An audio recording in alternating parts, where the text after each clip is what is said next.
will also create change on the other side because we are interdependent parts. In a relationship, I start to do something which makes you do something, which makes me do something. It's a figure eight. But if I start to do something else, sooner or later, you cannot continue to do the same. That makes sense. If I no longer answer you when you say something, there's a good chance that at some point you're going to stop saying it because you don't get the reaction that you've been used to get. So there's no better way to change the other than to change ourselves. We so strongly believe that the way we live is right. The way we were brought up is right. That we want our partner to kind of follow suit. This time around, I trust myself. Please everybody else but myself. All else. Hello, and welcome back to another episode here on the Bridge Reacts. I'm your host here on the channel, Marcus. Thank you so much for stopping by to see another episode of Here on the Bridge. We're talking about good things, great things, and of course, positive things as well. Here on the channel, we believe in long-lasting relationships, stronger dynamics between women and men. Of course, men and women having the whole, gender war BS. We don't care about that. We want to bridge the gap. We want to do better. We want to be better. We want to raise those babies up right, having both parents in the household to take care of those kids, especially because it's the best chance for them to have at being successful in life. Fact. If you like what we talk about here on the channel, please subscribe, like button, and notification bell as well. Welcome to the channel. Really appreciate you. You guys are amazing for subscribing to the channel. Bridge builders is what we call them here on the channel. Hitting that like button, engaging in the comment section as well. Today's video, we are talking about something a little bit different when it comes to breakups. And should we stay? Should we go? Should we leave? Should we be there? Should we try to work it out? Should we just end it? Right? And this is from the Breakup Bounce YouTube channel. It's called A Must Watch Before Making a Decision to End Your Relationship with Jay and Esther. Of course, I'm gonna leave my final thoughts at the very end of the video. Link in the description. Please check out the original content creators. We'll get straight to it. Let's get it. How do you know if a relationship is worth saving? Shall I stay or shall I go? Is one of the fundamental questions. Even if you decide to stay, or even if they decide to go, you may do so while at the same time having a part of you that actually holds the other side. If you think that the decision is 100% perfect, no doubt, no hesitation, then it's a setup. If you leave, you need to be able to leave while experiencing the loss of some things that may have been good, even if it's just a dream of what was. If you stay, you have to be able to grieve the part of you that will never know what it would have been like if you actually left. Every choice comes with loss. The consequence is the choice you... That's a fact. Life is all about choices, and there's going to be loss. There's going to be consequences to your choices. It happens, man. It's real. It's a fact. You didn't make. And even though you think this is the right choice and this is what I must do, the grief may be the fact that you were not capable of making this thing work, or that you had such high hopes and it didn't materialize, or that you have wished that you didn't make some mistakes that you made, or that you wish you had left sooner. But there is no choice that doesn't have loss and therefore some grief attached to it. That does not mean that you didn't make the right choice. Hello, I'm Editing Marcus here on the Bridge Reacts, Bridge Between Us, the Bridge, the channel that you are watching today. And I want to talk about today's sponsor. It won't take long at all. If you need some kind of mobile detailing instead of driving far and wide looking for someone who is reliable, who has great customer satisfaction, how about call somebody or text somebody who will come to you? And they do exactly that. When it comes to cars, trucks, vans, motorcycles, even marine vehicles, if it's a vehicle, holler at them, check them out, text them or call them at this number right here, 804-204-9028. That's 804-204-9028. He'll get you right, man. Make sure that your vehicle is sparkling, looking nice, inside and outside. He got you. Thanks so much for Royal Treatment Mobile Detailing for sponsoring today's video. Back to the video. Some people experience heartbreak with such an ache, with such a sense of longing and such a sense of fracturing on the inside that their longing becomes obsessive, that they are trapped in rumination. It experienced like a withdrawal. That is not all breakups, but that is the extreme kind of breakup, which has been compared to an addiction because of those intense. Man, love can be a drug, man. That's real. Love's sick. And apparently, I don't know how true this is, Editing Marcus, you could put it on the screen if you have time. But a heartbreak, if you are heartbroken so bad to the point where you can actually have a heart attack, you can actually pass away from that, which is crazy. That's some intense, that might be more obsessive at that point. If you pass away, you lose your life because of a heartbreak, because someone rejected you or no longer wants to be with you. That's tough. That might be a little more obsessive, I think. Sense of withdrawal, and because it takes place in the same centers in the brain. Let's say someone does want to save their relationship. They want to make it work. What have you seen over the years of what it really takes? I think we often think of saving a relationship as like, let's do more date nights, let's spend more time together, let's do more this. But what have you seen it really takes? It's actually not asking the other person to do all the changing. We often get to a place where we think, you need to change. Here, I'm going to tell you what you could do differently that would make this relationship better. And the hardest thing to do is to actually say, what can I do? Because if you change, it is... Okay, what can I do to change? Yeah. Quite sure that it will also create change on the other side, because we are interdependent parts. In a relationship, I start to do something which makes you do something, which makes me do something. It's a figure 8.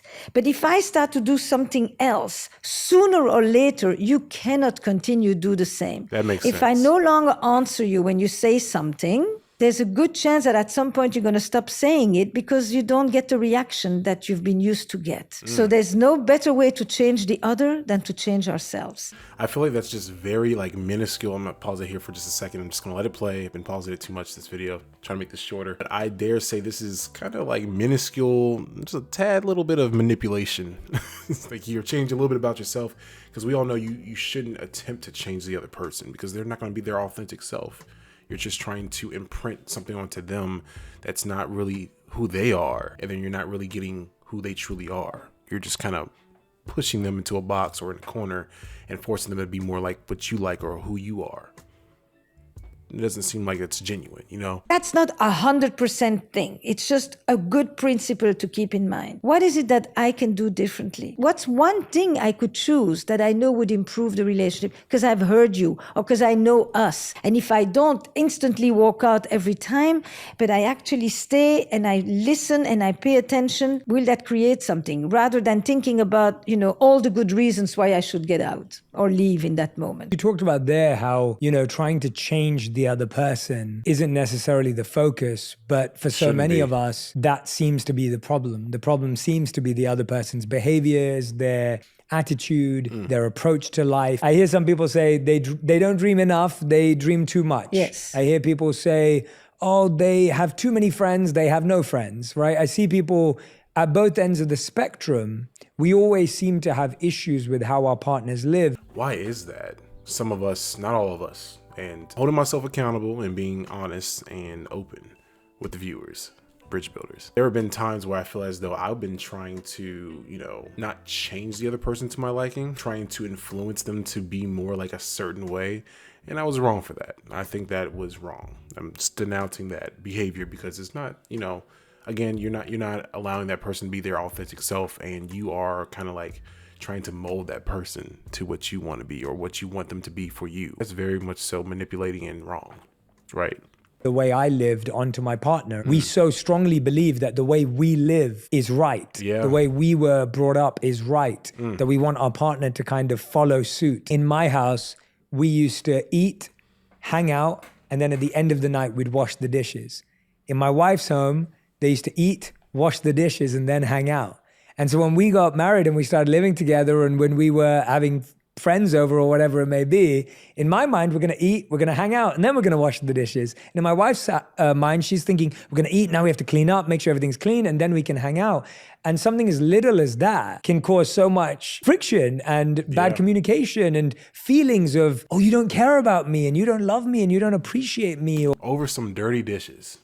Crazy, right? Or you don't value the work. And there's so much that comes from something. And that's just a very small example. In that scenario, we both had not created a new belief system for our relationship, but were operating based on two old belief systems that we'd simply adopted. So many of our challenges exist because we project our operating system onto someone else rather than creating one with them. I like the way you call it the operating system. Me too. So I'm going to take a sentence that you highlighted and start from there. You said, here we were fighting about what's the right moment to do the dishes. But in fact, what we were talking about is you don't care, you don't see me, you don't appreciate me, you want it your way. It's not what you fight about, it's what you fight for. You were fighting for recognition, you were fighting for power and control, you were fighting for respect. respect you. That is so real. What she is saying right now, this might be the intro to the video, because this what she's saying spot on.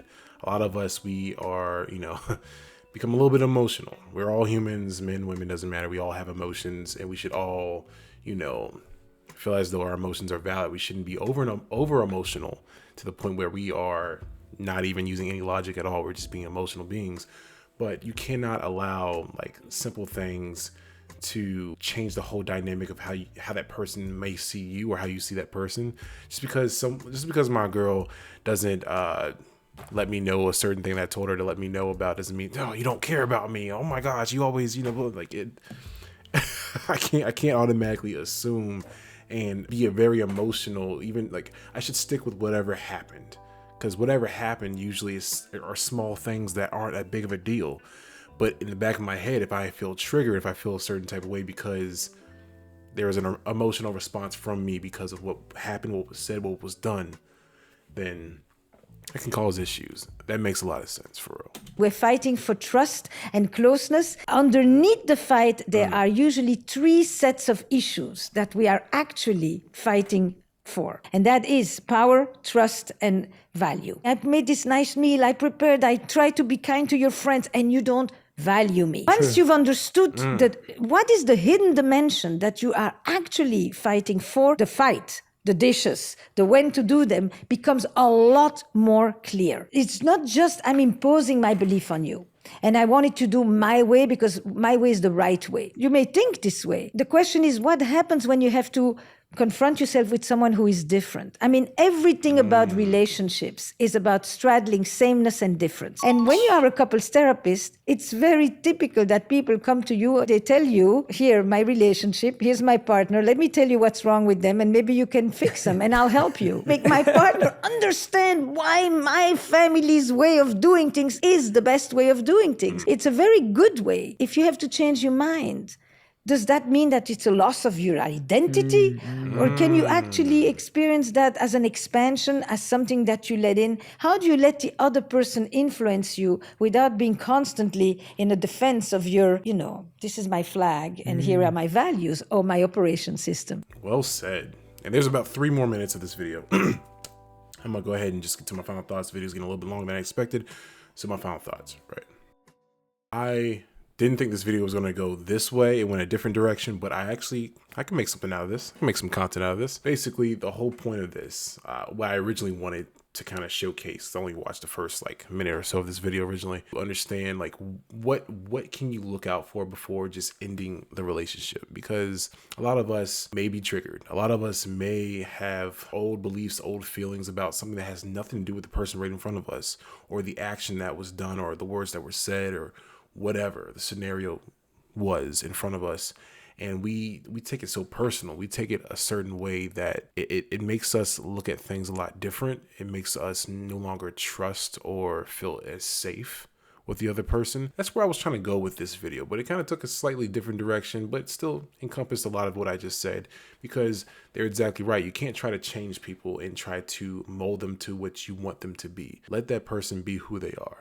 Now, I dare say personally that you should, in a very genuine and non-controlling way, help guide that person and help direct them, especially if they're asking help or they want to see some self-development and growth within their lives. I think that's a great thing to do. Like if they want to understand more about a certain subject, maybe send them some audiobooks, maybe some books or some kind of content like The Bridge on YouTube. Maybe if they want to, lose weight or have a workout plan, maybe you go to a personal trainer and you incorporate certain things and then you show them. Like just guide them in a very positive way, but don't try to force them into whatever they are not, or whatever they're not trying to accomplish for themselves. I think that's okay, but do not be manipulative about it and try to force them to something that they didn't genuinely want in the first place, but I guess they're doing because they like you.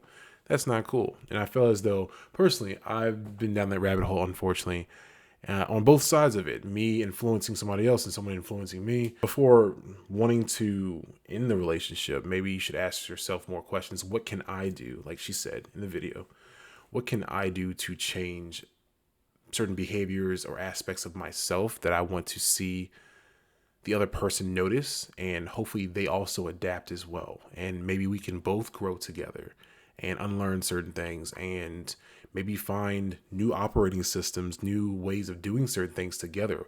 Old beliefs are old beliefs. That was before this new person that's in your life that you're trying to grow and work with. And I think it's beautiful if you come up with a system together. Like, that's what a family and like a unity is supposed to do. You don't just bring in your old beliefs and then just whack them across the head and say, this is how it's supposed to be. I feel like that's just like a dictator. You're just like, again, a narcissist or a manipulator. But those are my thoughts. You can tell me your thoughts in the comment section. Let us know on the bridge here. And I guess I'll see you guys in the next video. Again, really appreciate the new subscribers, the new bridge builders, individuals who are in the comment section and liking the videos. It means a lot to us on the bridge. We really appreciate it. Jay, myself, and of course, editing Marcus, God himself. We really appreciate you for subscribing, being a part of this. Yeah, that's about it. I will